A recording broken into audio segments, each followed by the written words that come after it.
there was a question that I'm trying to get better at, and that is, let me see if I got the script right. It's just one sentence. What's the biggest reason for your move? Am I saying that the right way?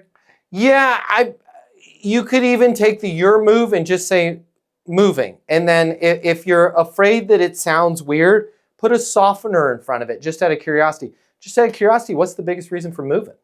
Or your biggest reason for moving. Just out of curiosity, Ian, what's your biggest reason for moving?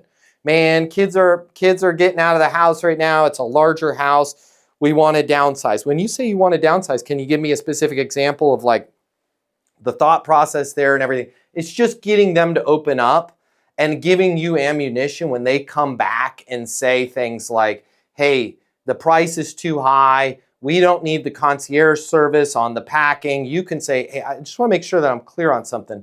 The reason why I had recommended the concierge service is when we were talking about your biggest reason for moving, you had said that the single most important thing for you is that you guys don't have headaches and stress.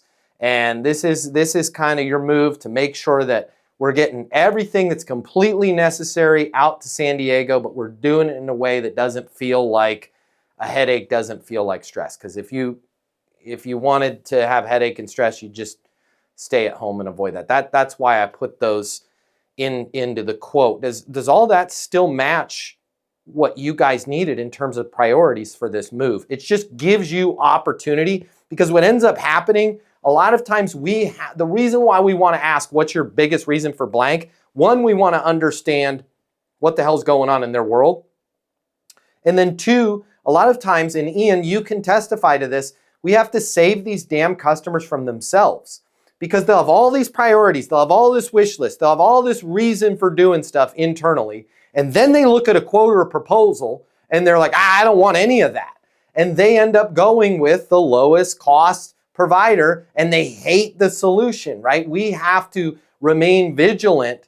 And the only way we can remain vigilant is if we ask questions like that in the beginning, because then we can say things like, hey, I'm confused. When we had talked about this, what was most important to you was X, Y, Z, and ABC. That's why I put that in the quote, right?